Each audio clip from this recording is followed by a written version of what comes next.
आज हम कक्षा 12 की हिंदी अनिवार्य की पुस्तक सृजन के मजदूरी और प्रेम नामक पाठ को पढ़ेंगे, जिसके लेखक हैं सरदार पूर्ण सिंह।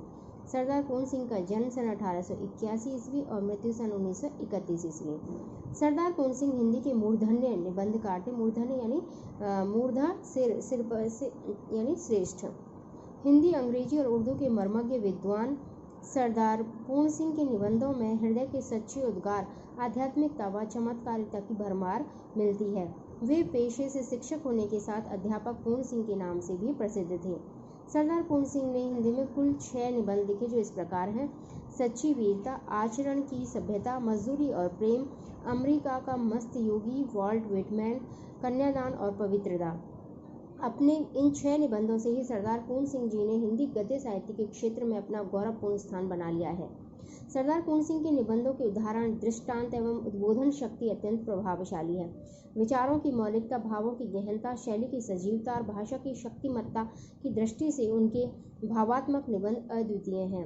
चित्रात्मकता और प्रभावपूर्णता इनका विशिष्ट गुण है।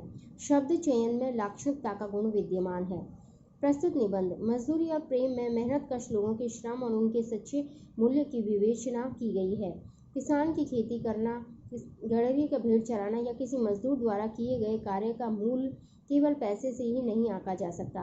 इन श्रमशील लोगों की साधना, महानता व त्याग का मूल्य उनके प्रति प्रेम व सम्मान व्यक्त करके ही चुकाया जा सकता है। हमारा यह कर्तव्य बनता है कि इनके प्रति श्रद्धा एवं स्नेह का भाव अपने हृदय में रखें।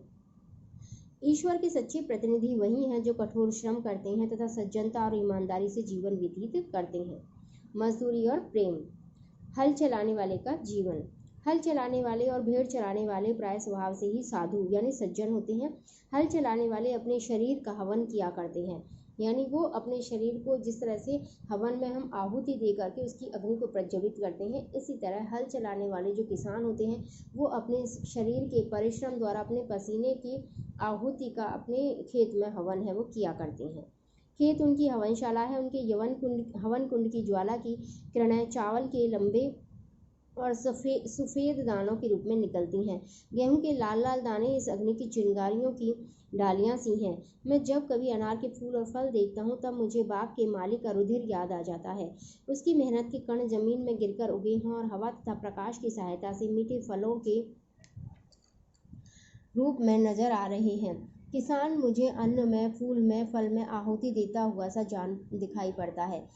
कहते हैं ब्रह्माहुति से जगत पैदा हुआ है। अन्न पैदा करने में किसान भी ब्रह्मा के समान है। जैसे ब्रह्मा है वो सृष्टि को उत्पन्न करता है, इसी तरह से किसान है वो इस सृष्टि को चलाने के लिए जो अन्न होता है उसका उत्पादन करता है। खेती उसके ईश्वरीय प्रेम का केंद्र है। उसका सारा जीवन पत्ते पत्ते में, फूल फूल में, फल फल में बिखर रहा है। वृक्षों की तरह उसका भी जीवन एक प्रकार का मौन जीवन है। वायु, जल, पृथ्वी, तेज और आकाश की निरोगता इसी के हिस्से में है। विद्या यह नहीं पढ़ा, जप और तप यह नहीं करता, संध्या वंदन आदि से नहीं आते, ज्ञान ध्यान का इसे पता नहीं, मंदिर मस्जिद गिरजे से इसे कोई सरोकार नहीं, केवल साग पात खाकर ही यह अपनी भूख निवारण कर लेता है। ठंडे चश्मों यानी कि झरनों और बहती हुई नदियों के शीतल जल से यह अपनी प्यास बुझा लेते हैं। प्रातःकाल उठकर यह अपने हल बैलों को नमस्कार करता है और हल जोतने चल देता है। दोपहर की धूप इसे भाती है। इसके बच्चे मिट्टी में ही खेल खेल कर बड़े हो जाते हैं। इसको और इसके परिवार को बैल और गायों से प्रेम है।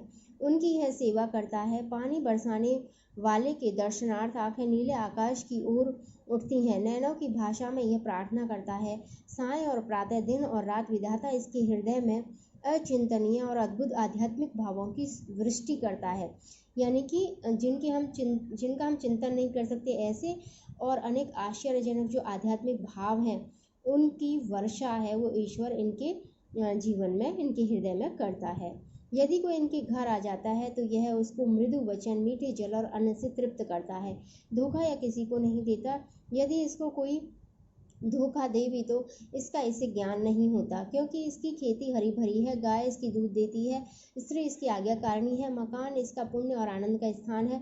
पशुओं को चराना, नहलाना, खिलाना पिलाना, उसके बच्चों की अपने बच्चों की तरह सेवा करना, खुले आकाश के नीचे उसके साथ रातें गुजार देना क्या स्वाध्याय से कम है। जिस तरह एक व्यक्ति है वह स्वयं जब अध्ययन करता है तो उसे बहुत सारी नई चीज़ों का ज्ञान होता है, इसी तरह एक किसान जो अपने जीवन को जीता है तो उसे प्रकृति संबंधी बहुत सारी चीज़ों का ज्ञान होता है।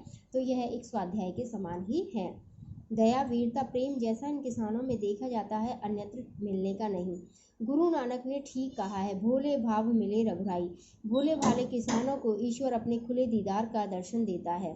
उसकी फूस की छतों में से सूर्य और चंद्रमा छन छन कर उनकी बिस्तरों पर पड़ते हैं। ये प्रकृति के जवान साधु हैं। जब कभी मैं इन बेमुकुट के गोपालों के दर्शन करता हूँ, मेरा सिर स्वयं ही झुक जाता है।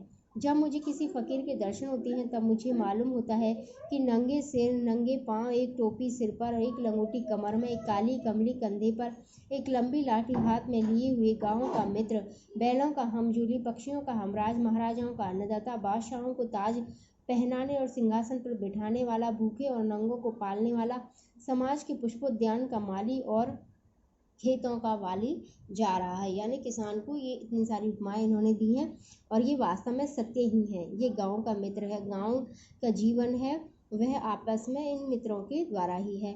बैलों का हमजोली है, बैलों के साथ साथ चलने वाला है। पक्षियों का हमराज है, पक्षियों की बहुत सारी राज की बातें ये जानता है, क्योंकि ये प्रकृति से बहुत अधिक जुड़ा हुआ है। और चाहे कोई कितना भी पैसे वाला हो, कितना ही धनवान हो, चाहे महाराजा हो या फिर कोई बड़ा नेता हो, कोई भी या बड़ा व्यापारी हो, सभी को ये अन्न देने वाला है। बादशाहों को ताज पहनाने वाला है। बादशाह हैं वो भी इसी किसान के बलबूते पर ताज पहनते हैं और सिंहासन पर बैठते हैं। ये जितने भी संसार में भूखे और नंगे व्यक्ति हैं, उनका पालन पोषण किसान ही अपने अन्न के द्वारा करता है। और समाज रूपी जो पुष्पों का उद्यान है उसका ये माली है। यानी समाज के जितने छोटे छोटे बच्चे हैं वो पुष्प हैं और इस उद्यान का ये माली है। उनको पुष्पों को ये पुष्पित करता है। और खेतों का वाली यानी खेतों का रखवाला है, ये किसान है।